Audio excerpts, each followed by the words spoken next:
இதனால எபேசியர் 5ஆம் அதிகாரத்துல 15ஆம் வசனம் 16ஆம் வசனம் இந்த 2 வசனத்தை தான் மையப்படுத்தி நாம் கடவுளுடைய வார்த்தையை நாம் கேட்க இருக்கிறோம். சரி, குறிப்பா இந்த நேரத்தில் நம்ம பேச இருக்கிற வார்த்தைகள் என்னன்னா, ஞானமாய் நடந்து கொள் அப்படின்ற ஒரு வார்த்தையை மட்டும் நம்ம மையப்படுத்தி கடவுளுடைய வார்த்தையை நம்ம கேட்கலாம். பவுல் எபேசு மக்களுக்கு எழுதுகிறார். இந்த எபேசு மக்கள் யார் அப்படின்னா, ஒரு காலத்துல விக்கிரகத்தை ஆராதிச்சவங்க. தீனாள் என்ற ஒரு பெண் தேவதைய ஆராதிச்சவங்க தான் இந்த எபேசு மக்கள். மிகப்பெரிய கோவிலை கட்டி சிலைகளை வைத்து அந்த சிலைகளை வழிபட்ட ஜனங்க தான் இந்த எபேசு மக்கள். இந்த எபேசு மக்கள் எல்லாம் என்ன பண்ணாங்கன்னா, பவுலுடைய ஊழியங்களால இன்னும் பல அப்போஸ்தலர் ஊழியங்களால ரட்சிப்பை பெற்றுக் கொண்டார்கள். எப்போதுமே கர்த்தர், நாம சில நேரத்தில் யோசிப்போம், இவங்களெல்லாம் கடவுள் ரட்சிக்க முடியாது, இவங்கெல்லாம் சபைக்கு வரவே மாட்டாங்க, இவங்கெல்லாம் மனம் திருந்த மாட்டாங்க, இவங்க கடைசி வரைக்கும் இப்படிதான் இருப்பாங்க அப்படி நாமளே ஒருத்தர் என்ன பண்ண முன்குறிக்க ஆரம்பிச்சிடும். கடவுள் இவங்கெல்லாம் பயங்கர விக்கிரகத்தை ஆராதிக்கிறவங்க, இவங்க ரொம்ப பக்தியா இருக்கிறவங்க, கடவுளை குறித்து அதிகமா கேலி பேசுறவங்க, இவங்களை கடவுள் ரட்சிக்க முடியுமா, இவங்கெல்லாம் சபைக்கு வருவாங்களா அப்படின்ற மாதிரி நமக்குள்ள ஒரு கேள்விக்குரிய நாமளே ஏற்படுத்தி வச்சுக்கோம். முடிவு பண்ணிடுவோம் இவங்களால ரட்சிக்கப்பட முடியாதுன்னு சொல்லி. ஆனால் எப்பேற்பட்ட மனிதனையும் ரட்சிப்புகளை கொண்டு வர கடவுளால் முடியும் என்பதை நாம் மறந்துவிடக்கூடாது, நாம் சோர்ந்து போகவும் கூடாது. அதுக்காக நாம் ஜெபம் பண்ணிக்கொண்டே இருப்போமானால் நிச்சயமாய் ஒரு நாள் நம்ம ஜெபம் என்ன பண்ணோம், யார் நம்ம வீட்டுல கடினமா இருந்தார்களோ, யார் தடையாக இருந்தார்களோ, யார் வரவே மாட்டாங்க அப்படின்ற நிலைப்பாட்டில் இருந்தாங்களோ, அவங்கெல்லாம் கண்டிப்பா ஒரு நாள் நம்ம ஜெபம் அவங்களை ஆண்டுக்குள்ள கொண்டு வருவதற்கான ஒரு சூழ்நிலைகளை அது ஏற்படுத்தி கொடுக்கும். சரி, இப்ப இந்த பவுல் என்ன பண்ணாருன்னா, இந்த மக்களுக்கு இந்த நிருபத்தை எழுதுகிறார். இந்த திருச்சபை மக்கள், ரட்சிக்கப்பட்ட மக்கள், அது என்ன வார்த்தை சொல்றாருன்னா, நிறைய இடத்துல பேசி வரும்போது நடந்து கொள்ளுங்கள், காலத்தை பிரயோஜனப்படுத்திக் கொள்ளுங்கள் இப்படி என்று சொல்லி பொதுவா எல்லா மக்களுக்குமே உரிய வார்த்தைகளை பவுல் பேசுகிறார். அப்படி சொல்லும் போதுதான் இந்த இடத்துல ஞானம் என்ற வார்த்தையை பவுல் பயன்படுத்துகிறார். கவனிக்கணும், எப்பவுமே ஒரு மனுஷனுக்குள்ள ஞானம் இருக்கும் என்று சொன்னால், கவனிக்க, எப்பவுமே ஞானம் என்பது வேறு, அறிவு என்பது வேறு, புத்தி என்பது வேறு. ஞானம் என்ன பண்ணும், எப்போதுமே ஆவிக்குரிய வாழ்க்கைக்கு முக்கியத்துவம் கொடுக்கும். ஒரு மனிதருக்கு ஞானம் வரும்போது அவங்க கடவுளுடைய காரியங்களுக்கு முன்னுரிமை கொடுக்க ஆரம்பிப்பாங்க. ஞானம் வந்துடுச்சு அப்படின்னாலே ஒருவருக்குள்ள இருக்கிற ஞானத்தை எப்படி கண்டுபிடித்துக் கொள்வது? எல்லாருமே சொல்லிக்கலாம், எனக்குள்ள ஞானம் இருக்குது, நான் ஞானமா பேசுறேன், நான் ஞானமா நடந்து கொண்டேன், எல்லாமே சொல்லிக்கலாம், தவறல்ல. ஆனால் அது உண்மையா? உனக்குள்ளே ஞானம் இருக்கிறது என்று சொல்வது உண்மையா? அது எப்படி கன்ஃபார்ம் பண்ணிக்கிறது? அப்போ நமக்குள்ளே ஞானம் இருக்குமானால் அந்த ஞானம் எதற்கு முக்கியத்துவம் கொடுக்கும் அப்படின்னு சொன்னா, கடவுளுடைய வழிகளுக்குத்தான் அந்த ஞானம் முக்கியத்துவம் கொடுக்கும். அப்படி இருக்கும்போதுதான் கடவுளை குறித்த ஞானம் ஒரு மனுஷனுக்குள்ள வந்திருக்குன்னு அர்த்தம். ஒருத்தர் கடவுளுக்குள்ள இருக்கிறான், ஆனா கடவுளுடைய வாழ்க்கைக்கு முக்கியத்துவம் கொடுக்கல, கடவுளுடைய காரியத்தை பின்னுக்கு வைக்கிறாங்கன்னா அவங்களுக்கு இன்னும் கடவுளை குறித்த ஞானம் வரல, உலகத்தை குறித்த அறிவு வந்திருக்கலாம், சரிங்களா? ஆனா கடவுளை குறித்த ஞானம் ஒரு மனுஷனுக்குள்ள வரவில்லை என்பதைத்தான் இந்த சம்பவங்கள் காண்பிக்கிறது. அப்போ பவுல் சொல்றார், ஞானமாய் நடந்து கொள்ளுங்கள் என்று சொல்லி. அப்போ எனக்குள்ளே ஞானம் இருக்குமானால் அந்த ஞானத்தை என்னால் மறைத்து வைக்கவே முடியாது. அந்த ஞானம் என்ன பண்ணும், என்னுடைய செயல்களிலே வெளிப்பட ஆரம்பிக்கும், என் வாழ்க்கை முறையில அந்த ஞானம் வெளிப்படும். நான் முக்கியத்துவம் கொடுக்கிறேன் பாருங்க, அதுல என்னுடைய ஞானம் என்ன பண்ணும், வெளிப்பட ஆரம்பிக்கும். அப்ப பவுல் என்ன சொல்றார், ஞானமாய் நடந்து கொள்ளுங்க. இந்த ஞானத்தை குறித்து நிறைய பேர் எழுதும்போது சொல்றாங்க, இந்த ஞானம் தான் இருக்கிறதுலே பிரதானமானதுன்னு சொல்ற. நிறைய எழுத்தாளர்கள் பைபிள் எழுதும் போது, சாலமோன் என்கிற ஒரு தேவ மனுஷன் எழுதும்போது சொல்றாரு, நீ எதை சம்பாதிக்கிறீ இல்லையோ அது முக்கியம் அல்ல, ஆனா முதல்ல ஞானத்தை சம்பாதி. ஞானத்தை எப்படி சம்பாதிக்கிறது? எங்கே போய் வேலை செய்தால் ஞானத்தை நமக்கு சம்பளமாய் கொடுப்பார்கள்? வேதம் சொல்லு, யாக்கோபு 1:5, ஒருவன் ஞானத்தில் குறைவுள்ளவனாய் இருந்தால், எல்லாருமே குறைவுள்ளவங்க தான், யாரும் பூர்ணமாய் ஞானத்தை பெற்றவர்கள் யாரும் கிடையாது, எல்லாருமே எல்லாவற்றிலுமே குறைவுள்ளவர்கள் நாம். அப்போ நாம் நிறைவடைய வேண்டும் என்று கடவுள் விரும்புகிறார். நம் குறைவான ஞானத்தை வச்சுக்கிட்டு நான் மனுஷன், காலமால இப்படிதான் இருப்பேன் அப்படி நாம் வேடிக்கையாய் பேசாதபடிக்கு அந்த ஞானத்திலே நாம் வளர்ச்சி அடைய வேண்டும், நாம் நிறைவடைய வேண்டும் என்று கடவுள் விரும்புகிறார். அதுக்கு என்ன சொல்றாரு, ஞானத்தில் மனிதன் குறைவுள்ளவன் தான். ஆனால் அப்படி குறை உள்ளவர்கள் என்ன பண்ணணும்? ஞானத்தை என்கிட்ட கேளுங்கன்றார். யாக்கோபு 1:5 சொல்றாரு, ஒருவன் ஞானத்தில் குறை உள்ளவனாய் இருந்தால் யாவருக்கும் சம்பூர்ணமாய் கொடுக்கிறவரும் ஒருவரையும் கடிந்து கொள்ளாதவருமாகிய தேவனிடத்திலே அவன் கேட்க கடவன், அப்பொழுது அவன் கேட்டபடியே அவனுக்கு கொடுக்கப்படும். அப்ப கேட்கும் போது என்ன பண்ண? சந்தேகப்படாம கேளுங்கன்ற. நிறைய பேர் சந்தேகத்தை முழுக்க முழுக்க மனசுல வச்சுக்கிட்டு சும்மா ஒரு ஜெபம் பண்ணிக்கிட்டு இருப்பாங்க. அப்ப அந்த ஜெபம் வீண் தானே. சந்தேகம் உள்ள ஜெபத்துக்கு எப்படி பதில் கிடைக்கும்? சந்தேகமாய் வரக்கூடிய வார்த்தைகளுக்கு எப்படி பதில் கிடைக்கும்? கிடைக்காது. அப்ப என்ன சொல்றார் பவுல்? ஞானமாய் நடந்து கொள்ளுங்க. அப்போ சரி, ஞானமாய் நடந்து கொள்ளுங்க. இந்த நடந்து கொள்ளுங்கள் என்ற வார்த்தை பவுல் அதிகமா இந்த எபேசியர் புத்தகத்தை எழுதுகிறார். குறிப்பா அந்த காலத்துல கிரேக்க ரோம கலாச்சாரத்துல நடைப்பயிற்சி, நிறைய பேர் காலையில இருந்து நடைப்பயிற்சி செய்வாங்க. நிறைய பேர் பார்த்துருப்போம். அதிகாலையில் எழுந்து என்ன பண்ணுவாங்க சொன்னா நடைப்பயிற்சி எடுப்பாங்க. அப்போ ரோம கிரேக்க கலாச்சாரத்துல அந்த காலகட்டத்துல நடைப்பயிற்சி என்பது ஒரு போக்குவரத்தை போல் இருந்தது. ஒரு இடத்துக்கு போனா நடக்கக்கூடிய அளவுக்கு சூழல் இருந்தது, அவங்களுக்கு நடந்து போவாங்க. அப்ப அதெல்லாம் பவுல் வச்சுதான் என்ன பண்ணனா அந்த நடையை கம்பேர் பண்ணி தான் எழுதுறார். உதாரணத்துக்கு பவுல் எபேசு புத்தகத்துல பார்க்கும்போது அந்த ஆயுதங்களை குறித்து எழுதுவார். என்ன சொல்லுவார் அப்படின்னு சொன்னா, ஒருத்தர் மார்க்கவசத்தை அணிந்து கொள்ளணும், பாதரட்சைகளை போட்டுக்கணும், இது மாதிரி எழுதுவார் பவுல். அப்ப பவுல் இதெல்லாம் எங்க வச்சு எழுதுறாருன்னு சொன்னா, பவுல் சிறைச்சாலையில் இருக்கிறார். சரிங்களா? அப்ப அந்த சிறைச்சாலைக்குள் இருக்கும்போது அந்த சிறைச்சாலைக்கு முன்னாடி ஒரு போர் வீரன் இருக்கிறான். அப்ப போர் வீரர்கள் என்ன பண்ணுவாங்க? இங்கும் அங்குமாய் நடந்துகிட்டே இருப்பாங்க. தன் அறைகளுக்கு முன்பாக, ஒரு குற்றவாளி இருக்கிற அறைகளுக்கு முன்பாக போர் வீரர்கள் ஆயுதங்களை ஏந்தி கொண்டு என்ன பண்ணுவாங்க? இங்கும் அங்குமாய் அலைந்து கொண்டிருப்பார்கள், குற்றவாளிகளை கண்காணிக்கிறதுக்காக. அப்ப பவுல் என்ன பண்றாரு? அந்த நேரத்துல சிந்திக்கிறார் நிறைய விஷயங்களை. ஒரு சபைக்கு எப்படி சத்தியம் சொல்லணும் அப்படி சிந்திக்கும் போது இந்த போர் வீரர்களை பார்க்கிறார் பவுல். அப்ப பார்க்கும்போது என்ன பண்றாங்க? இவங்க எல்லாம் ஒரு நாட்டை காப்பதற்காக, எதிரிகள் கையில் இருந்து தம்முடைய ஜனங்களை பாதுகாக்கிறதுக்காக என்னெல்லாம் ஆயுதம் அணிஞ்சுக்கிட்டு இருக்காங்க? தலைக்கவசம் போட்டுக்கிட்டு இருக்காங்க, மார்க்கவசம் அணிஞ்சுக்கிட்டு இருக்காங்க, பாதரட்சை போட்டுக்கிட்டு இருக்காங்க, ஒரு கேடயத்தை கையில வச்சுக்கிட்டு இருக்காங்க, பட்டயத்தை கையில் வச்சுக்கிட்டு இருக்காங்க. இதெல்லாம் பாக்குறாங்க. அப்ப பவுல் இதை பார்க்கிறார். அப்போ ஒரு உலக மனிதர்களை பாதுகாக்கிறதுக்காக, ஒரு ராஜாங்கத்தை பாதுகாப்பதற்காக அதனுடைய போர் வீரர்கள் இப்படிப்பட்ட ஆயுதங்களை அணிந்து கொள்ள வேண்டி இருக்கிறது. ஆனா அதே போல நாமளும் சாத்தானுடைய எதிரிகளுக்கு நம்மை விலக்கி நம்முடைய ஆத்மாவை நாம் பாதுகாத்துக் கொள்ள வேண்டுமானால், நம்முடைய குடும்பங்களை நாம் பாதுகாத்துக் கொள்ள வேண்டுமானால் நாமும் இப்பேற்பட்ட ஆயுதங்களை தரித்துக் கொள்ள வேண்டும் என்று சொல்லிதான் பவுல் சொல்ற. தலை சீராவை என்ன பண்ணுங்க? அணிந்து கொள்ளுங்கள், மார்க்கவசத்தை போட்டுக்குங்க, பாதரட்சியை போட்டுங்கன்னு சொல்லி. அப்ப ஒவ்வொன்றும் ஒரு அர்த்தம். மார்க்கவசம்னா அதுக்கு ஒரு அர்த்தம், சரிங்களா? பாதரட்சைனா சுவிசேஷம் சொல்றது அப்படின்னு அர்த்தம், ஈட்டினா வசனம்னு அர்த்தம், கேடகன்னா விசுவாசம் அர்த்தம். இது மாதிரி அர்த்தத்துல என்ன பண்றாருன்னா எழுதுகிறார். சரி, அப்ப பவுல் என்ன பண்ணனா நடைமுறை வாழ்க்கையில என்ன மேற்கொள்றாங்களோ அதை அப்படியே பார்த்து ஒரு சத்தியத்தை சொல்றாரு. அப்போ மேற்கத்திய அந்த காலத்துல கிரேக்க ரோம கலாச்சாரத்துல நடைப்பயிற்சி என்பது முக்கியத்துவமா இருந்தது. அப்ப பவுல் அதை பார்த்து தான் எழுதுறாரு, நீங்கள் ஞானமாய் நடந்து கொள்ளுங்கள் அப்படின்ற வார்த்தை என்ன பண்ணா அதை ஞாபகப்படுத்தி எழுதுற மாதிரி பவுல் எழுதுறாரு. சரி, கவனிக்கணும். குறிப்பா ஞானத்திற்கும் முட்டாள்தனத்திற்கும் நிறைய வித்தியாசம் இருக்கிறது. சரிங்களா? எதுக்கெல்லாம் வித்தியாசம் இருக்குன்னு சொல்லுங்க. ஞானமும் முட்டாள்தனமும் எப்போதுமே ஒன்னா சேர்ந்து இருக்காது. ஒரு குடும்பத்துல ஞானம் உள்ள ஒருவர் இருக்கிறார், அதே குடும்பத்துல முட்டாள்தனமான ஒருவர் இருக்கிறார்னா ரெண்டு பேருடைய கேரக்டருமே ஒன்னா இருக்க முடியாது. சரிங்களா? ரெண்டு பேருடைய வாழ்க்கை முறையும் ஒன்னா இருக்க முடியாது. முட்டாள்தனமா நடக்கிற அவங்களுடைய வார்த்தை, பேச்சு, பழக்க வழக்கங்கள், செயல்கள் வித்தியாசமா இருக்கும், உபத்திரப்படுத்தும், வேதனைப்படுத்தும். ஞானமுள்ளவங்களுடைய செயல்பாடுகளும் ஒரு மாதிரி டிஃபரெண்டா இருக்கும். அப்ப இது ரெண்டும் எப்போதுமே ஒன்றாய் சேர்ந்து பயணிக்க முடியாது. ஒன்றாய் சேர்ந்து இருளு வெளிச்சம் ஒன்னா சேர்ந்து பயணிக்குமா? முடியாது. அப்போ இந்த ஞானத்திற்கும் முட்டாள்தனத்திற்கும் இருக்கிற வேறுபாட்டை பவுல் இங்க எடுத்து காட்டுறார். கவனிக்கணும். ஞானம் என்பது அறிவு சார்ந்த விஷயம் மட்டும் இல்ல. வேற பேர் என்ன யோசிக்கிற? ஞானம் எவ்வளவு அறிவா பேசுது பாருப்பா, இந்த குழந்தை எவ்வளவு அறிவா பதில் சொல்றாங்க பாருங்க, எவ்வளவு ஞானம் இது பாருங்க. ஒருத்தர் பேசுவதனாலே அவர்களுக்கு ஞானம் இருக்கிறது என்று அர்த்தம் அல்ல. ஞானத்தை நம்முடைய வாழ்க்கை முறையினால் நாம் எதற்கு முக்கியத்துவம் கொடுக்கிறோம் என்பதனால் நம்முடைய ஞானத்தை நாம் வெளிப்படுத்த வேண்டும். கவனிக்கிறோம்.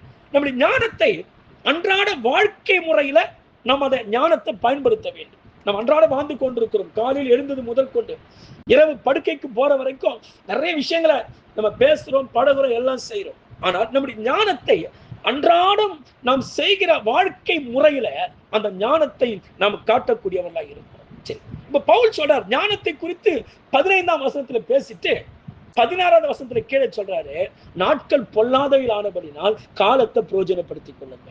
முதல்ல ஞானத்தை குறித்து பேசிட்டாரு, சொல்லிட்டு 2வது சொல்றாரு ஞானம் உள்ளவங்க என்ன பண்ணுவாங்க, ஞானம் உள்ளவங்க எதுக்கு முக்கியத்துவம் கொடுப்பாங்க, ஞானம் உள்ளவங்களுடைய பழக்க வழக்கங்கள் எப்படி இருக்கும் அப்படின்னு சொல்லிட்டு இப்ப சொல்றாரு, நாட்கள் பொல்லாதவையில் ஆனபடினால் ஞானம் உள்ளவர்கள் காலத்தை பிரயோஜனப்படுத்திக் கொள்வாங்க.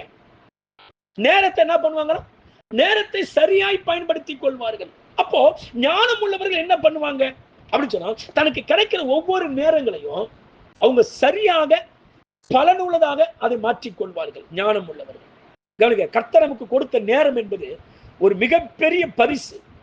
கடவுள் நமக்கு இந்த பூமியில கொடுத்திருக்கிற நேரங்கள் 21 நாளைக்கு 24 மணி நேரம் நமக்கு கடவுள் கொடுத்த உன்னதமான பரிசு. அப்ப 24 மணி நேரம் ஒரு நாளைக்குன்னா நம்ம எத்தனை வருஷம் இந்த உலகத்துல வாழும்? அப்ப அத்தனை வருஷம் வரைக்கும் கடவுள் நமக்கு கொடுத்த ஒவ்வொரு நிமிடமும் கடவுள் நமக்கு கொடுத்த மிகப்பெரிய பரிசு அது. அப்போ இந்த நேரத்தை வச்சுதான் நம்ம ரட்சிக்கப்படவோ, கடவுளோட உறவை ஏற்படுத்திக் கொள்ளவோ, ஆண்டவருடைய வருகைக்கு ஆயத்தப்படுத்திக் கொள்ளவோ நம்மால முடியும். சரி, கவனிக்கணும். அப்போ கடவுளுக்கு கொடுத்த மிகப்பெரிய பரிசை யாரும் வீணாக்க கூடாது. ஒருத்தர் நேரத்தை வீணாக்குறாங்கன்னா அவங்க கடவுளுக்கு கொடுத்த மிகப்பெரிய பரிசை வீணாக்குறான்னு அர்த்தம். உதாரணத்துக்கு சொல்றேன், ஒருத்தர் ஒலிம்பிக்ல ஓடி கஷ்டப்பட்டு ஜெயிச்சுட்டாங்க, அவங்களுக்கு மிகப்பெரிய பரிசை அந்த நாட்டு அரசாங்கம் கொடுக்கிறது. அதை தூக்கிட்டு வந்து போட்டு பட்டுன்னு உடைப்பானா? உடைப்பாங்களா? அப்ப உடைச்சா என்ன ஆகும்? அவங்க ஓனது எல்லாமே வீணா போயிடும். அப்போ நம்முடைய வாழ்க்கையில ஒட்டுமொத்த காரியங்களை வீணாக்க கூடியதும், நம்முடைய வாழ்க்கையில ஒட்டுமொத்த காரியங்களும் லாபம் உள்ளதாய் மாற்றக்கூடிய எதிரானா நம்ம எடுத்துக்கொள்ளக்கூடிய நேரங்கள் தான். ஒரு மனிதன் நேரத்தை எப்படி பயன்படுத்துறானோ அதை வச்சுதான் அவன் எல்லா காலத்தை எப்படி பயன்படுத்துறான், இல்ல எல்லா காலத்தை எப்படி வீணாக்குறான் என்பதை நாம் உறுதிப்படுத்திக் கொள்ள முடியும். அப்ப கடவுள் நமக்கு கொடுத்த நேரம் ஒரு மிகப்பெரிய பரிசு. அப்பேற்பட்ட நேரம் என்கிற அந்த பரிசை நாம் யாரும் என்ன பண்ணக்கூடாதுன்னா வீணாக்க கூடாது. குறிப்பாக நமக்கு கிடைக்கிற நேரத்தை நம்ம என்ன பண்ணணும், புத்திசாலித்தனமா பயன்படுத்தணும். நமக்கு கொடுக்கிற ஆண்டவர் கொடுத்த நேரங்களை நம்ம மரிப்பதற்குள்ள ஒரு குறிப்பிட்ட நேரங்கள் நம்ம வாழ்ந்துகிட்டு இருக்கோம். அதான் சங்கீதக்காரன் சொல்றார், நாட்களை எண்ணும் அறிவை எனக்கு தாரும். நாட்களை எண்ணக்கூடிய நாட்களை எண்ணிக்கிட்டு இருக்க அந்த எண்ணக்கூடிய அறிவை எனக்கு தாரும் என்று சொல்லி சங்கீதக்காரன் இப்படியா சொல்லுகிறார். அப்போ நமக்கு கிடைக்கிற ஒவ்வொரு நிமிஷத்தையும் நேரத்தையும் நாம் புத்திசாலித்தனமாக அதை என்ன பண்ணு சொன்னா நாம் பயன்படுத்தக்கூடியவராக இருக்க வேண்டும். இந்த நேரம் என்ற வார்த்தைக்கு கிரேக்க பதத்துல கைரோஸ் அப்படின்ற வார்த்தை சொல்லப்பட்டிருக்கிறது. நல்ல கவனிங்க. குறிப்பாய் இந்த நேரத்தை ஞானம் உள்ளவங்க தனக்கு கிடைக்கிற நேரத்தை எப்படி பயன்படுத்துவாங்க சொன்னா, அவங்க ஆன்மீக வளர்ச்சிக்கு ஏதுவாக பயன்படுத்துவார்கள். ஆன்மீக வாழ்க்கைனா என்ன? கடவுளுடைய காரியங்கள் சம்பந்தப்பட்டது. சரிங்களா? அப்போ ஒரு மனிதனுக்குள்ளே ஞானம் இருக்குமானால், கடவுளை அறிந்த ஞானம் ஒரு மனுஷனுக்குள் இருக்குமானால், அந்த மனுஷன் எப்படி இருப்பான்? ஈஸியா அடையாளம் கண்டுபிடிச்சிடலாம். ஒருத்தருக்கு ஞானம் இருக்குதா இல்லையா, ஆவிக்குரிய ஞானம் இருக்குதா இல்லையா, ஈஸியா கண்டுபிடிச்சிடலாம். எப்படி? கடவுளுடைய ஞானம் ஒரு மனிதனுக்குள் வரும்போது அவங்க ஆன்மீக வளர்ச்சிக்காக அந்த நேரத்தை பயன்படுத்துவாங்க. கடவுளுக்குள்ள வளர்ச்சி அடையணும். அதுக்கு என்ன வழி, என்ன செஞ்சா வளர்ச்சி அடைய முடியும், எந்தெந்த வயலெல்லாம் நம்மளை வளர்த்து கொள்ளலாம், எந்தெந்த வயலெல்லாம் நம்மளை முன்னேற பண்ணி கொள்ளலாம் என்பதை அவர்கள் யோசித்து அதன்படி செய்வார்.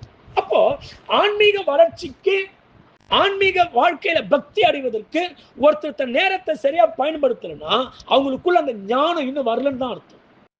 அப்ப ஞானம் உள்ளவர்கள் என்ன பண்ணுவாங்க சொன்னா, தன்னுடைய ஆன்மீக கடவுளுடைய வாழ்க்கை சம்பந்தப்பட்ட வளர்ச்சிக்கு தன் நேரங்களை என்ன பண்ணுவாங்க, தியாகம் பண்ண ஆரம்பிக்கிறாங்க. நேரத்தை என்ன பண்றாங்க?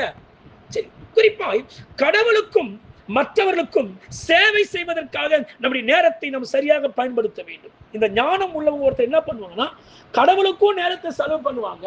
அதே நேரத்துல கடவுள் சொன்ன வார்த்தையின்படி மற்றவங்களுக்கு சேவை செய்ய, மற்றவங்களுக்கு உதவி செய்ய, ஒருவேளை பாதிக்கப்பட்டவங்களுக்கு, உதவியில இருக்கக்கூடியவங்களுக்கு, இல்ல ஸ்தோத்திரிக்கு பாதிக்கப்பட்ட மக்களுக்கு, இப்படி ஏதோ ஒரு வழியில என்ன பண்ணுவாங்க சொன்னா அவங்க தன்னுடைய நேரத்தை சரியாக பயன்படுத்திக் கொள்வாங்க.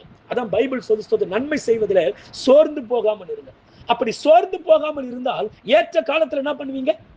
அதுக்கான பலன் உங்களுக்கு கிடைக்கின்றார். எப்பயுமே நம்ம செய்யற எல்லாவற்றுக்கும் ஆண்டவர் தகுந்த ஒரு பலனை நமக்கு வைத்திருக்கிறார். சரியான நேரத்துல கர்த்தர் நிச்சயமாய் அதை செய்வார். அப்போ ஒரு மனுஷனுக்கு நோக்கம் இல்லைன்னா, நான் இப்படிதான் வாழணும், நான் இப்படிதான் கடவுளுக்குள் இருக்கணும், அந்த நோக்கம் ஒருத்தருக்கு இல்லைன்னா, நோக்கம் இல்லாத மக்கள் தன் நேரத்தை வீணாக்கி கொண்டே இருப்பார்கள். நான் சொல்ல புரியுதா? எத்தனை பேருக்கு புரியுது? ஒரு மனுஷனுக்கு தன்னை குறித்து அதை எப்படி வாழணும்ன்ற நோக்கமே இல்லைன்னு வச்சுக்க, என்ன பண்ணுவான்? ஒரு எக்ஸாம்பிள் சொல்றேன். இப்போ கிரேஸ் இருக்கிறாங்க, சாம் இருக்கான்னு வச்சுக்க. ஒரு எக்ஸாம்பிள் சொல்றேன். இப்போ சாம் என்ன பண்றாரு? இப்படிதான் படிக்கணும், இப்படிதான் வரணும்னு ஒரு நோக்கம் இருக்குது. ஆனா கிரேஸுக்கு அது இல்லைன்னு வச்சுங்க. இந்த ரெண்டு பேரும் நேரத்தை எப்படி பயன்படுத்துவாங்க? இவருக்கு படிக்கணும், இப்படிதான் டாக்டர் ஆகணும்ன்ற நோக்கம் வந்துட்டா அதுக்காக எல்லா நேரத்தையும் என்ன பண்ணுவாங்க? படிப்புலயே செலவு பண்ணுவாங்க. ஆனா அவங்களுக்கு அந்த நோக்கமே இல்லாதனால எல்லா நேரத்தையும் என்ன பண்ணுவாங்க? வீணாக்கிக்கிட்டு இருப்பாங்க. அப்போ ஒரு மனிதனுக்கு நோக்கம் இல்லை என்றால், நோக்கம் இல்லாத மனுஷன் நேரத்தை வீணாக்கி கொண்டிருப்பான். எல்லாம் சொல்லுங்க பார்க்கலாம். நோக்கம் இல்லாத மனுஷன் நேரத்தை வீணாக்கு. ஒருவன் நேரத்தை வீணாக்குகிறான் என்றால், எல்லாம் சத்தமா சொல்லுங்க. ஒருவன் தன்னுடைய நேரத்தை வீணாக்குகிறான் என்றால் அவன் நோக்கம் இல்லாத மனிதன். அப்ப நோக்கம் உள்ள மனுஷன் எப்படி இருப்பான்? எப்படி இருப்பாங்க? நேரத்தை சரியா பயன்படுத்துவாங்க. எந்த நேரத்தையும் அவங்க வீணா செலவு பண்ண விருப்பப்பட மாட்டாங்க. அப்ப கடவுள் நமக்கு கொடுக்கிற ஒவ்வொரு வாய்ப்பையும் இந்த நேரத்தை வச்சு நம்ம சரியாக பயன்படுத்திக் கொள்ள வேண்டும். என்ன பண்ணணும்? நம்ம கடவுள் நமக்கு இப்ப நேரம் என்பது நம்ம கொடுக்கிற வாய்ப்பு. அப்ப நேரத்தை எவன் தவற விடுகிறானோ, நேரத்தை யார் சரியாக பயன்படுத்திக் கொள்ளவில்லையோ, அவங்க கடவுளுக்கு கொடுக்கிற வாய்ப்பையே அவங்க பயன்படுத்திக் கொள்ளாமல் போறவங்க அர்த்தம். கடவுள் கொடுத்த வாய்ப்பு என்ன பண்றவங்க? அப்ப நேரத்தை எப்படி செலவழிக்கிறோம் என்பதை வைச்சுதான் உனக்குள்ள கடவுளுடைய நம்பிக்கை எப்படி இது கன்ஃபார்ம் பண்ணிக்கொள்ளும். இப்ப இந்த கேட்ட எல்லாருமே சொல்லலாம், நான் கடவுள் மேல் நம்பிக்கை இருக்கிறேன். சபைக்கு எல்லாருமே சொல்லலாம், நான் கடவுள் மேல் நம்பிக்கையா இருக்கிறேன், கர்த்தர் வர போறாரு. சரி சொல்லிங்க. ஆனா அந்த நம்பிக்கை உண்மையா பொய்யா? உதட்டுல பேசுறது எல்லாமே உண்மையாயிடுமா? உதட்டுல சொல்றது எல்லாமே கரெக்டா இருந்துருமா? அப்ப உனக்குள்ள இருக்கிற நம்பிக்கை பொய்யா சரியானதா? அப்ப எப்படி அதை கன்ஃபார்ம் பண்ணிக் கொள்வது? அப்போ உனக்குள்ள கடவுளை குறித்த நம்பிக்கை இருக்குமானால் உனக்கு கிடைக்கிற எந்த நேரத்தையும் நீ வீணா செலவழிக்கவே மாட்டேன். அந்த நேரத்தை என்ன பண்ணுவ? நீ சரியாய் உன் வளர்ச்சிக்கு ஏதுவா என்ன பண்ணுவா நீ பயன்படுத்திக் கொள்வ.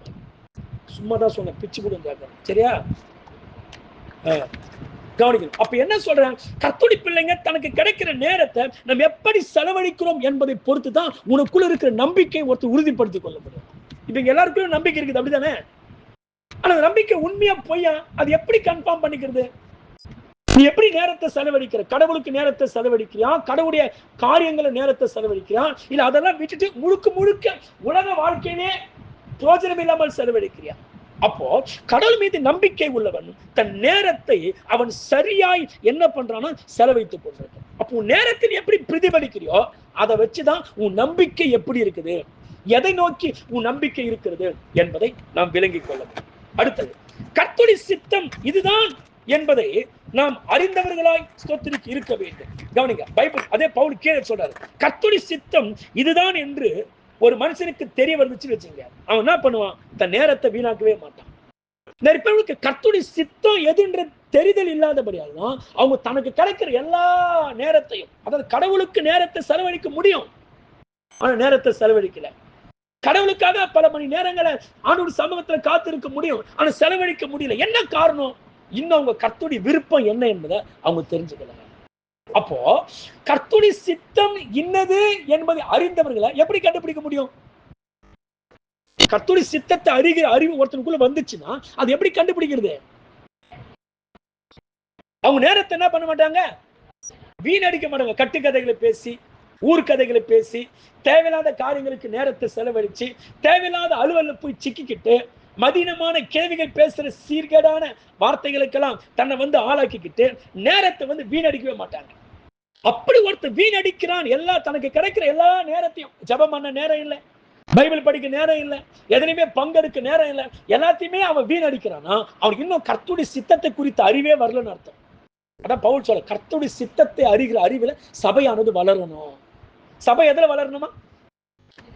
உலக அறிவில் அல்ல, உலக அறிவில் நம்ம கம்மியா இருக்கலாம், உலகத்தை குறித்த படிப்பறிவில் நம்ம கம்மியா இருக்கலாம். ஆனா கர்த்தருடைய சித்தம் எது? கர்த்தர் எதை விரும்புகிறார்? சித்தம் என்றால் விருப்பம்.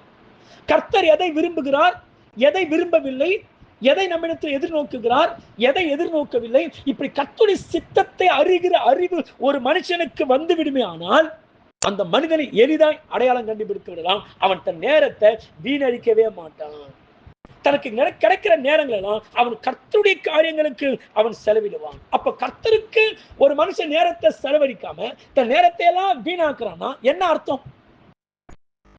இன்னும் கர்த்தரை சித்தத்தை அறிகிற அறிவு அவனுக்கு வரலன்னு அர்த்தம்.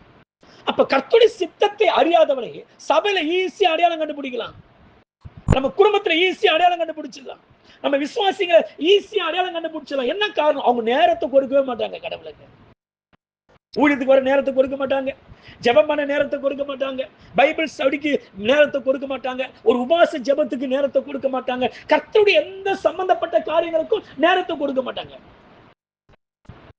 அப்ப இதெல்லாம் கொடுக்காமலே வாயார ஒருத்தர் கிழிப்பான்னு சொன்னா அவனுக்கு அவன் பேச்சு வந்து பொய்ன்னு அர்த்தம். என்ன அர்த்தம்? பொய். கவனிங்க. அப்ப கர்த்தருடைய சித்தத்தை அறியாதவர்கள் என்ன பண்றாங்க? தனக்கு கடவுள் கொடுத்த இலவசமான வாய்ப்புகளை அவங்க என்ன பண்றாங்கன்னா அதை வீணாக்கி கொண்டே இருக்கிறார்கள்.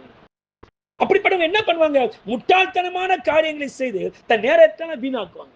எப்பயுமே முட்டாள்தனமான காரியங்களுக்கு நம் நேரத்தை வீணாக்க, ஒவ்வொரு நேரமும் இமை போன்றது, கடவுள் கொடுத்த பரிசு. அந்த ஒவ்வொரு நேரமும் எதுக்கு நம்ம கடவுள் கொடுக்கிறார்? அந்த ஒவ்வொரு துளி நேரங்களையும் நீ பயன்படுத்தி நீ கர்த்தருடைய வருகைக்காக, உன் வளர்ச்சிக்காக, கர்த்தருக்கு பிரியமானவனை மாறுவதற்கு ஏதுவாக, தேசத்துல பலனை சம்பாதிப்பதற்கு ஏதுவாக நம்முடைய நேரங்களை நாம் பயன்படுத்திக் கொள்ள வேண்டும். கவனிங்க. ஒருத்தர் நாட்களை சரியாக பயன்படுத்துவது எதை காண்பிக்கிறது? அவங்களுடைய ஒழுக்கத்தை பிரதிபலிக்கிறது. ஒழுக்கம் உள்ளவங்க நேரங்களை சரியா பயன்படுத்துவாங்க. அற்புதமான விஷயத்தை உங்களுக்கு சொல்றேன். நாட்களை சரியாக ஒருத்தர் பயன்படுத்துறாங்கன்னா எதை காண்பிக்கிறது? ஒருத்தருடைய ஒழுக்கத்தை பிரதிபலிக்கிறது. ஒருத்தன் கிடைக்கிற நேரத்தை எல்லாம் முட்டாள்தனமா செலவழிக்கிறான், வீணா செலவழிக்கிறான்னா அது அவனுடைய ஒழுங்கினத்தை காண்பிக்கிறது. எதை காண்பிக்கிறது சொல்லுங்க? அப்போ நேரம் செலவழிக்கிறது கூட ஒழுக்கமும் ஒழுங்கினமும் சொல்லுங்க இருக்கிறது. அப்போ ஒழுக்கம் உள்ளவர், ஆவிக்குரிய வாழ்க்கையில ஒழுக்கப்பட்டவங்க என்ன பண்ணுவாங்க சொன்னா, நாட்களை நேரங்களை சுத்திக்கின்னு அதை செஞ்சுக்கிட்டு தேவையில்லாத காரியங்களை தலையிட்டுக்கிட்டு தன் நேரத்தெல்லாம் வீணா செலவழிக்க மாட்டாங்க. ஆனால் ஒழுக்கம் உள்ளவர்கள் தனக்கு கிடைக்கிற நேரங்களை சரியா என்ன பண்ணுவாங்க சொன்னா அவங்க பயன்படுத்தி கொண்டே இருப்பாங்க. நிறைய பேர் பாருங்க, தன் நேரத்தெல்லாம் அனாவசியமான காரியங்களை செலவழிச்சுக்கிட்டு இருப்பாங்க. ஒண்ணுக்கும் பிரயோஜனம் இருக்காது. அது நஷ்டப்படுத்தும், இவன் பரிசுத்தத்தை கெடுக்கும், இவனை சீரழிக்கும். ஆனா அப்பேற்பட்ட காரியங்கள் என்ன பண்ணுவாங்க? தன் நேரத்தை எல்லாம் என்ன பண்ணுவோம் சொன்னா வீணாக்கி கொண்டே இருப்பாங்க. உங்களுக்கு பிரோஜனமா சில காரியம் ஊழியக்காரங்க சொல்ற வார்த்தை பெருமைக்கு அல்ல, உங்களுடைய பிரோஜனத்துக்காக சொல்ற வார்த்தை. அதாவது நல்லா தூங்கிய பல ஆண்டுகள் ஆகுறது நாங்கெல்லாம். ஏன் சொல்றேன்னா, எப்போதுமே இப்ப தூக்கத்தை 4 மணி நேரம் 3 மணி நேரம் தூக்கமே ஒரு நாளைக்கு. ஏன்னா நிறைய ஹோம்ஒர்க் பண்ணணும், படிக்கணும், அதை படிக்கணும், புக்கு படிக்கணும், நோட்ஸ் எடுக்கணும், இது எடுக்கணும், எல்லா நேரமும் இப்படியே செலவு பண்ணணும். தூக்கன்றது கண்களுக்கு தவிப்பா இருக்குது. நான் அடிக்கடி இந்த காரியத்தை யோசிப்பேன். பரிசுத்தவான்கள் இளைப்பாறுப்பார்கள் என்ற வார்த்தை இப்பதான் யோசிக்கிறேன். பரிசுத்தவான்கள் பூமியில் இப்படியெல்லாம் கஷ்டப்பட்டு தூக்கத்தை வெறுத்து இப்படியெல்லாம் பியாசப்படுறதுனால தான் அவங்க ஆத்துமாக்களுக்கு ஆண்டு இளைப்பாறுதல் கொடுக்கிறாரோ என்பதை குறித்து நான் சுயமா யோசிக்க ஆரம்பிக்கிறேன். அப்ப என்ன சொல்றேன்? கர்த்தருடைய பிள்ளைங்க அனாவசியமான காரியங்களுக்கு நம்முடைய நேரங்களை நாம் வீணாக்கவே கூடாது. அப்படி வீணாக்கிக்கிட்டு இருக்குன்னா நீ ஞானமற்ற மனிதனா இருக்கிறாய் என்பதை காண்பிக்கிறேன். அப்போ ஒரு மனிதன் ஞானம் உள்ளவனா ஞானம் இல்லாதவனா அடையாளம் கண்டுபிடிக்கலாமா இல்லையா? சொல்லுங்க. இந்த கண்ணோட்டத்துல நீங்க சபையை பாருங்க, இந்த கண்ணோட்டத்துல உங்க குடும்பத்தை பாருங்க. தெரியுதா? உங்க பார்வைக்கு ஞானம் உள்ளவங்களுக்கு தெரியுதா? தெரியலையா? தெரியுதா இல்லையா? கவனிக்கணும். அப்போ அனாவசியமான காரியங்களுக்கெல்லாம் நம் நேரத்தை வீணாக்கி கொண்டிருக்க கூடாது. நம்ம ஒரு நேரத்தை செலவு பண்றோம்னா அந்த நேரம் எனக்கு ஏதாச்சும் பிரயோஜனப்படுதா? என் பக்தியை வளர்க்குதா? எனக்கு பிரயோஜனத்தை கூட சொல்ற பெண்கள் வந்து நிறைய நேரங்களை வந்து கூடி ஏதாவது ஒன்று பேசிக்கிட்டு இருப்பாங்க. அப்படிப்பட்ட காரியங்களுக்கும் நம்ம அதிகமாக சேரக்கூடாது. உன் பக்தி விருத்திக்கு அது பிரயோஜனமா இருக்குமா? உன் பக்தி விருத்திக்கு எது பிரயோஜனமா இருக்கும்? உன்னை ஒவ்வொரு நாளும் முன்னேற பண்ணிக்கிட்டு இருக்குன்னா அது மாதிரி காரியங்கள், அதுக்காக எதுலையுமே நம்ம தலையிடக்கூடாதுன்னு சொல்ல வரல, கூடுமான அளவுக்கு. அப்போ கடவுளுடைய அன்பு நமக்குள் வர ஆரம்பிக்கும் போது நம்முடைய நேரங்களை எல்லாம் சரியா பயன்படுத்த ஆரம்பிப்போம். ஒரு மனுஷன் நேரத்தை எப்ப சரியா பயன்படுத்துவான்? யோசித்து பாருங்க. இங்க இருக்கிற நம்ம எல்லாம் ஒரு காலத்துல நேரத்தை சரியா பயன்படுத்தணுமா? இல்ல. கட்டுக்கதைகளுக்கு அங்க போவதற்கு வருவதற்கு இப்படிதான் நேரத்தை பயன்படுத்தணும். ஆனா இன்னைக்கு நேரத்தை கொஞ்சம் கடவுளுக்கு கொடுக்குறோம். என்ன காரணம்? என்ன மாற்றின? கடவுளுடைய அன்பு ஒரு மனிதனுக்குள் வளர வளர உன் நேரத்தை கடவுளுக்கு சரியா நீ கொடுக்க ஆரம்பிப்ப. அப்படிதான். அப்போ ஒரு மனுஷனுக்கு நேரத்தை சரியாய் பயன்படுத்துகிறான் என்பது எதை சார்ந்தது? அவன் கடவுள் மீது எவ்வளவு அன்பா இருக்கிறான் என்பதை சார்ந்துதான் அவன் நேரத்தை கொடுக்கிறதே கிடையாது.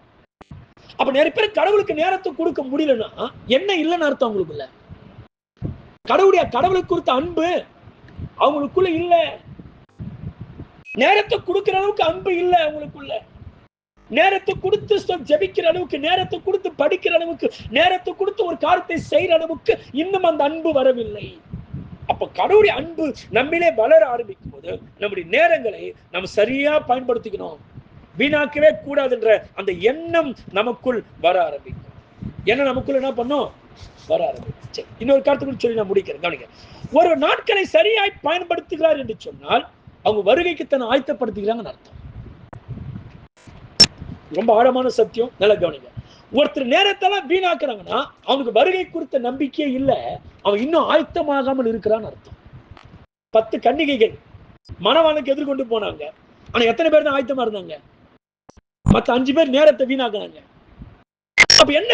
ஒரு மனிதன் நேரத்தை வீணாக்குகிறான் என்று சொன்னால் அவனுக்கு கிடைக்கிற நேரத்தை எல்லாம் அவன் வீணாவே பயன்படுத்தி கொண்டு சொன்னா அவனுக்கு இன்னும் வருகை, கர்த்தர் வருகிறார் அந்த நம்பிக்கையே அவனுக்கு இல்லைன்னு அர்த்தம். இந்த வருகைக்கு அவன் தயாராகவே மாறல. இன்னும் அந்த அடி ஸ்தோத்திரிக்கும் அந்த ஸ்டெப்ஸுக்கு கூட அவன் வரலன்றதை காண்பிக்கிறது.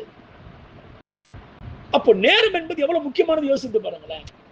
அப்போ ஒரு நாட்களை வீணடிக்கிறார்கள் என்று சொன்னால் அவங்களுக்கு கர்த்தருடைய வருகை குறித்த நம்பிக்கையே இல்லை. அவங்க இன்னும் வருகைக்கு ஆயத்தமாகாமல் இருக்கிறாங்க. நம்ம யோசிக்கிறோம், ஞானஸ்தானம் எடுத்து சர்ச்சை உட்காந்துட்டு போய் பரலோகம் போய் அப்படிதான் நம்ம நினைச்சுக்கிட்டு இருக்க தவிர, ஞானஸ்தானம் எடுத்துடணும், பரலோக சர்ச்சில் வந்து உட்காந்துட்டு என்ன பண்ணணும், கூட்டத்தோட குடும்பம் உட்காந்துட்டு போயிடணும், இதுதான் கடவுள் எதிர்பார்க்க நினைச்சுக்கிட்டு. இது முற்றிலும் போலியானது. இது வந்து விக்கிரக வழிபாட்டுக்கு இதுக்கும் ஒன்றுதான். விக்கிரக வழிபாட்டு என்ன பண்ணுவாங்க? வார வாரம் கோயிலுக்கு போவாங்க, வெள்ளிக்கிழமை என்ன பண்ணுவாங்க? கோவிலுக்கு போவாங்க, கருப்பூரம் கொளுத்துவாங்க, தேங்காய் ஒடிப்பாங்க, தோப்பு கருணம் போடுவாங்க, 4 காசு உண்டியில போடுவாங்க, திருநூறு எடுத்து விபூதி எடுத்து என்ன பண்ண நெத்திரி பூச்சின்னு வந்துருவாங்க. அவ்வளவுதான், முடிஞ்சு போச்சு கதை. நம்ம கதை அப்படிதான் இருக்குது. நாட்டுக்காம போனோமா வந்தோமா அவ்வளவுதான். மற்றதெல்லாம் தன்னை வளர்த்த ஆத்மா வளர்த்துக்கணும். ஆத்மாவை எப்படி இருந்துகிட்டு இருக்கு, கர்த்தருக்கு பிரியமா நம்ம லைஃப் போய்கிட்டு இருக்கா, நம்ம கடவுளுக்காக என்ன செஞ்சோம், இது மாதிரி எந்த விதமான சிந்தனையுமே அவங்களுக்கு இல்லை. அப்போ நம்முடைய நேரங்கள் நாம் வளர்ச்சி அடைவதற்கும் பக்தி விருத்தி அடைவதற்கும் ஏதுவாக நாம் ஒவ்வொரு நாளும் அவைகளை பயன்படுத்திக் கொள்ள வேண்டும். இயேசு கிறிஸ்து உலகத்துல எத்தனை ஆண்டுகள் வாழ்ந்தால்? 33 ஆண்டுகள் உலகத்தில் இயேசு வாழ்ந்தார். ஆனா ஊழியம் செஞ்சது 3 ஆண்டுகள் தான் ஊழியமே. இந்த 3 ஆண்டுகள்ல அவர் சில நிமிடங்களை கூட அவர் வீணாக்காமல் என்ன பண்ணார்னா சரியாக அதை பயன்படுத்தினார். இயேசு கிறிஸ்து ஜெபத்துக்கு மட்டும் நமக்கு முன்மாதிரி அல்ல, ஒரு நேரத்தை எப்படி ஃபாலோ பண்ண வேண்டும் என்பதற்கும் அவர் ஒரு முன்மாதிரியாக இருக்கிறார். நிறைய பேர் சொல்றாங்க அவர் கல்யாணத்துக்கெல்லாம் போய் ஜாலியா என்ஜாய் பண்ணாரு, அப்ப அதெல்லாம் நேரத்தை வீணாகலையா? கவனிங்க, ஆண்டவர் ஒரு கல்யாணத்துக்கு போறான்னு சொன்னா சும்மா சாப்பிடுறது மட்டுமா போறாரு? அவரு அங்க போய் தான் பல காரியங்களை என்ன அவருடைய மக்களுக்குள்ள விசுவாசம் உண்டாக முடியாத காரியங்கள் அங்கதான் நடக்குதாங்க. அங்க போய் தான் சீசர்களை கண்டுபிடிக்கிறார், நிறைய விஷயங்கள் ஆண்டவர் செய்கிறார். அது ஒரு மிகப்பெரிய அர்த்தம் அதற்குள் அடங்கி இருக்கிறது. அப்ப என்ன, இயேசு கிறிஸ்து தனக்கு கிடைச்ச அந்த 3.5 ஆண்டுகளை அவர் எதையுமே சில நிமிட நேரங்களை கூட அவர் வீணாக என்ன பண்ணல, அவர் செலவழிக்கவே இல்லை. எல்லா நேரங்களையும் பாருங்க, நன்மை செய்ய நேரங்களை செலவழித்தார். என்ன நன்மை செஞ்சார்? கட்டப்பட்ட மக்கள், வியாதிப்பட்ட மக்கள், விழுந்த மக்களை தூக்கிவிட்டார், பசி இல்லாதவனுக்கு உணவு கொடுத்தார், திக்கற்றவங்களை விசாரித்தார், தேடி போய் கஷ்டப்படுற மக்களுக்கு உதவி செய்தார். இப்படி உதவி செய்வதற்கு நிறைய நேரங்களை கொடுத்தார். அது மட்டுமா, பிரசங்கம் பண்ணுவதற்கு நேரம் கொடுத்தார். என்ன பண்ணார்? பிரசங்கிப்பதற்கு நேரம் கொடுத்தார். அது மட்டும்தானா, சீசர்களை வளர்ப்பதற்கு நேரம் கொடுத்தார். சீசர்கள் என்ன பண்ணணும்? வளர்க்கணும். அப்போ ஏதோ ஒரே ஒரு காரியத்துக்கு மட்டும் நேரத்தை கொடுத்தாரா? நம்ம சொல்லுவோம் எனக்கு இதை சேர்த்துக்க நேரம் இல்லை அப்படி சொல்லுவோம். ஆனா அப்படி அல்ல, எல்லா காரியத்திலும் தன்னுடைய நேரத்தை என்ன பண்றாருன்னா அவர் செலவழிக்கிறார். ஒரு பக்கம் நன்மை செஞ்சுக்கிட்டு இருக்கார், ஒரு பக்கம் பிரசங்கம் பண்ணிக்கிட்டு இருக்காரு, ஒரு பக்கம் ஆத்துமாக்கள் தான் கூட இருக்கிறவங்களை தனக்கு பின்னாடி ஆயத்தப்படுத்திக்கிட்டு இருக்கிறார். புதிய ஆத்துமாக்களை பிதாவுக்குள்ள கொண்டு வந்து கொண்டிருக்கிறார். தேவர் ராஜ்யத்துக்காக ஒரு பக்கம் தேவ சித்தத்துக்காக நேரத்தை செலவழிச்சுக்கிட்டு இருக்கார். அப்போ கர்த்தரை அறிகிற ஞானம் ஒரு மனிதனுக்குள் வருமானால் அவன் தேவ சித்தத்தை செய்வதற்கு முயற்சித்துக் கொண்டே இருந்தான். ஞானம் இல்லாதவங்களால தேவ சித்தம் எதுன்றத புரிஞ்சிக்கவே முடியாது. அவங்களால தேவ சித்தம் எதுன்றத அவங்களால புரிஞ்சிக்க முடியாது. ஏன்? அதை புரிந்து கொள்ளக்கூடிய அளவுக்கு இன்னும் அவங்களுக்கு அந்த ஞானமே வரவில்லை. அப்போ ஒரு சபைக்கு எது அவசியம்? தேவனுடைய சித்தம் என்ன என்பதை அறிகிற அந்த ஞானம் நமக்குள் வர வேண்டும். அந்த ஞானம் வந்தாதான் நம்முடைய வாழ்க்கையில இம்ப்ரூவ்மெண்ட் கிடைக்கும். அப்போஸ்தலர் 10:30 சொன்னார், இயேசு கிறிஸ்து நசரேயனாகிய இயேசுவை தேவன் பரிசுத்தாவினாலும் வல்லமையினாலும் அபிஷேகம் பண்ணினார். தேவன் அவரோடு கூட இருந்தபடினால் அவரை நன்மை செய்கிறவராகவே சுற்றி திரிந்தார். அப்ப நேரத்தில் எதுக்கு செலவு பண்றாரு? நம்ம கிடைக்கிற நேரத்தை நன்மை செய்வதற்காக நேரத்தை செலவு பண்ணணும். நிறைய பேர் ஜெபிக்கிறதுக்கு மட்டுமே நேரத்தை செலவழிப்பாங்க. அக்கம் பக்கத்துல குடும்பத்துல விழுந்துட்டா கஷ்டப்பட்டு அதுக்கெல்லாம் போய் நேரத்தை கொடுக்க மாட்டேன். தப்பு. நம்ம ஜெபிப்பதற்கு மட்டுமே நேரத்தை கொடுக்கிறது சொல்ல வரல. நம்ம நன்மை மற்றவங்களுக்கு நன்மை செய்வதற்கு நேரத்தை செலவு பண்ணணும். நம்ம வீட்டார், நம்முடைய உறவுகள், நம்முடைய உடன் பிறந்தவர்கள், நம்முடைய சொந்த பந்தங்கள், நமக்கு வேண்டப்பட்டவர்கள், இல்ல நம்முடைய சத்துருக்கள் யாரா இருந்தாலும் அவங்களுக்கு உதவி செய்யக்கூடிய ஒரு வாய்ப்பு நமக்கு கிடைக்கும் போது அதை செய்வதற்கு நம் நேரத்தை செலவழிக்கணும். ஜெபிக்கிறதற்கு நேரத்தை செலவழிக்கணும். கர்த்தரை குறித்த அறிவை வளர்த்துக் கொள்வதற்கு நாம் நேரத்தை கொடுக்க வேண்டும். இப்படி எல்லா வழிகள்ல நாம் நேரங்களை எல்லாம் பிரிச்சு கொடுக்க ஆரம்பிக்கிறோம். நல்ல விஷயங்களுக்கு நேரத்தை பிரிச்சு கொடுங்க. நிறைய பேர் எதுக்குமே நேரத்தை கொடுக்க மாட்டான். எல்லா நேரத்தையும் கொண்டு போய் உலகத்தின் பாதையில கொண்டு வா. ஒரு மனிதனுக்கு கர்த்தருடைய சித்தத்தை அறிகிற அறிவு இல்லை என்பதை அவன் உலகத்துக்கு எவ்வளவு முக்கியத்துவம் கொடுக்கிறானோ அதை வச்சு கண்டுபிடிச்சிடலாம். கர்த்தருடைய சித்தத்தை அறிகிற அறிவு ஒரு மனுஷன் வராத வரைக்கும் அவங்க உலக வாழ்க்கையில் தான் அதிகமா தன் நேரத்தை என்ன பண்ண செலவழிச்சுக்கிட்டு இருப்பாங்க.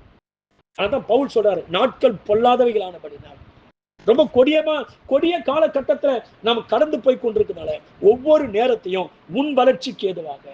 நிறைய பேர் சபையில பண்ற பிரசங்கத்தான் ஏதோ பைத்தியத்தனமா யோசிக்கிறாங்க. ஏதோ பண்ணிட்டு போட பண்ண வேண்டியது பண்றாரு, நமக்கு தான் வந்துச்சுன்னு சொல்லி அது ஒரு பொற்றாவே நினைக்க மாட்டேன்றாங்க. பைபிள் வார்த்தை ஒன்றும் பொய்ய சபையில கேள்விப்பட்டபடியே கடவுள் நியாயம் இருப்பார். பைபிள் வசனம் இருக்குதா இல்லையா? இருக்குதா? அப்ப பொய்னு விட்டுற முடியுமா? விட முடியாது. நிறைய பேர் சபையில ஒரு விஷயத்த பேசினா பாஸ்டர் நம்ம கதை தெரிஞ்சுக்கிட்டே பேச இல்ல. ஆவியானவர் கற்றுக் கொடுக்கக்கூடியவர். எலிசாவை குறித்து ஆண்டவர் சொல்லும்போது ராஜா சொல்றான், இங்க நடக்கிற விஷயமா எலியாவுக்கு எப்படிதான் தெரியுது? எப்படி தெரியுது எலியாவுக்கு? எப்படி தெரியுது?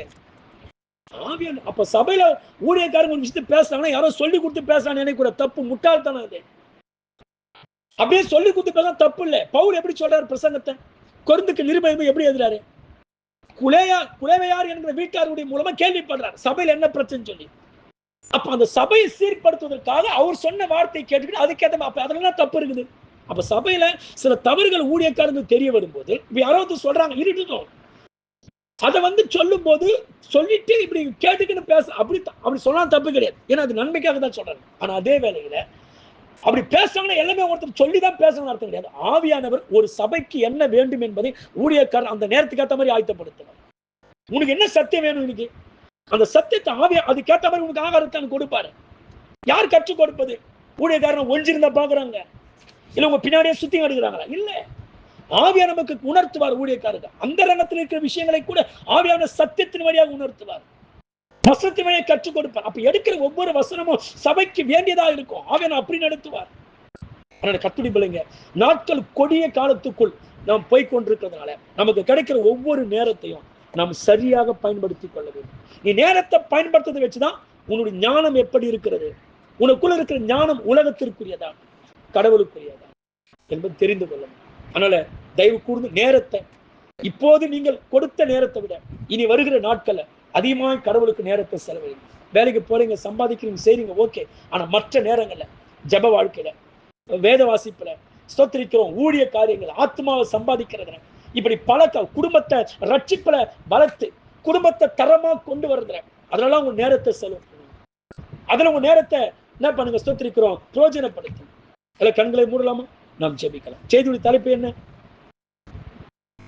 ஞானமாய் ஞானமுலம். ஞானமுலம் என்ன பண்ணுவாங்க? அமைதியா இருப்பாங்களா? சொல்லுங்க. ஞானமுலம் சத்தியத்தை கேட்டு அமைதியா இருப்பாங்களா? என்ன பண்ணுவாங்க? சொல்லுங்க, நல்லா வாய்த்து வருங்க. என்ன சொல்லுங்க? ஞானமுள்ள காலத்தை சரியா பிரயோஜனப்படுத்துகிறோம். சரியா? கர்த்தருடைய சித்தத்தை அறிகிற அறிவு உள்ளவங்க என்ன பண்ணுவாங்க? நேரத்தை சரி. வருகை குறித்த நம்பிக்கை உள்ளவங்க என்ன பண்ணுவாங்க? இது எதுவுமே ஒருத்தருக்கு இல்லைன்னா அவனுக்கு அந்த நம்பிக்கையே இன்னும் சரிவர வரலன்னு அர்த்தம். சரிங்களா? எல்லாரும் கண்களை மூடலாம், நாம் செபிக்கலாம்.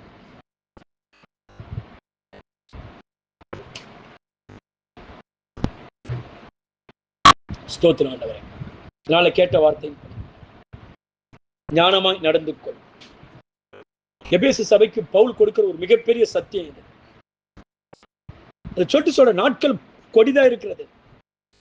நீயோ தவறான விஷயங்களுக்கெல்லாம் நேரத்தை செலவு, துன்மார்க்கத்துக்கு ஏதுவான விஷயங்களுக்கெல்லாம் நேரத்தை செலவு பண்ணாது. நிறைய பேர் பரியாசம் உட்காந்து பேசுறதுல தேவையில்லாம சிரிச்சு உலக சந்தோஷத்தை அனுபவிக்கிறதே நேரத்தை செலவழிச்சுக்கிட்டு இருப்பாங்க.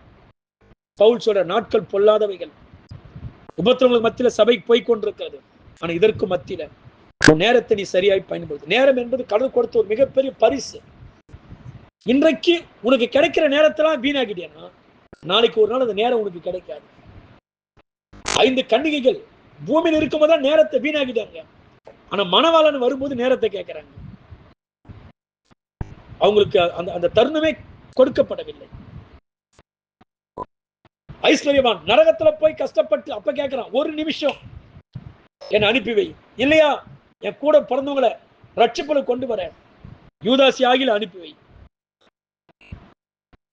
சாரி ஸ்தோத்திரிக்கு அங்க இருக்கிற லாசருவை ஆகில அனுப்பி வை என்று கேட்கிறான். ஆனால் கர்த்தருடைய பிள்ளைகளை, நமக்கு கிடைக்கிற நேரத்தை நம்ம எப்படி செலவழிச்சுக்கிட்டு யோசித்து. நேரம் என்பது உங்களுடைய வளர்ச்சியை முக்கியத்துவப்படுத்தக்கூடியது. ஒருத்தர் வளர்ச்சி அடையணும் விரும்புறவங்க நேரத்தை கொடுப்பாங்க. நிறைய பேருக்கு நேரத்தை கொடுக்கறதுதான் பிரச்சனையே இருக்குது. சபைக்கு ஆண்டுடைய ராஜ்யத்துக்கு உட்பட்ட காரியங்களை நேரத்தை செலவழிக்கிறது அவங்களுக்கு ரொம்ப ரொம்ப கஷ்டமா இருக்குது. ஆனா மற்றதுக்கெல்லாம் நேரம் கொடுக்க முடியுது. எதை காட்டுகிறது? உன் இருதயம் கர்த்தருக்கு தூரமா இருக்கிறதை பிரதிபலிக்கிறது. அதனால எந்த அளவுக்கு நீங்க நேரத்தை கொடுக்குறீங்களோ அந்த அளவுக்கு தான் கர்த்தருக்கு நீங்க வளர்ச்சி அடைய முடியும். அந்த அளவுக்கு தான் கர்த்தரை அறிகிற அறிவை அடைய முடியும். அந்த அளவுக்கு தான் நீங்க மற்ற காரியங்களை செய்ய முடியும் கர்த்தருக்காக. அதனால நேரத்தை அதிகமா பிரயோஜனப்படுத்திக் கொள்ளுங்க. இந்த நேரம் போனா திரும்பி வராது. நேரம் என்பது சொத்துக்கு ரொம்ப ரொம்ப முக்கியத்துவமானது. எத்தனை பேர் நேரத்தை வீணா செலவழிக்கிற, இந்த நேரத்துல எத்தனை பேர் நேரத்தை வீணா செலவழிச்சுக்கிட்டு போங்க யோசிச்சு பாருங்க. இன்னும் கர்த்தரை அறிகிற அறிவுக்குள் அவங்க இன்னும் வரல. தேவ சித்தம் அவங்களுக்கு தெரியல. இன்னும் வருகை குறித்த நம்பிக்கை அவங்களுக்கு இல்லை. அதனால ஆயத்தப்படுத்தி இயேசு கிறிஸ்து எல்லா வழியிலும் தன் நேரத்தை செலவிட்டார். நன்மை செய்வதற்கு நேரத்தை செலவழிங்க. மற்றவங்களுக்கு உதவுவதற்கு நேரத்தை செலவழிங்க. ஒரு ஊழியம் கட்டப்படுவதற்கு நேரத்தை செலவழிங்க. ஆத்ம ஆதாயம் செய்வதற்கு நேரத்தை செலவு. நிறைய பேர் சம்பாதிக்கிறதுக்கு மட்டுமே நேரத்தை செலவு பண்ணுவாங்க. ஜாலியா போய் மற்ற இடத்துல சோத்திரிக்கிறோம் எங்கேயாச்சும் போன வரணும் அதுக்கு நேரத்தை செலவு பண்ணுவாங்க. ஆனா கர்த்தருடைய காரியங்களுக்கு சுத்தமா நேரத்தை செலவு பண்ண மாட்டாங்க. ஆண்டவருடைய நேரத்தை அவர் சமூகத்தை அதிகமாக செலவு பண்ணுங்க. கண்களை மூடலாம். இதுவரைக்கும் எப்படி நம்ம நேரத்தை செலவழிச்சிருக்கிறோம் யோசிச்சு பாருங்க.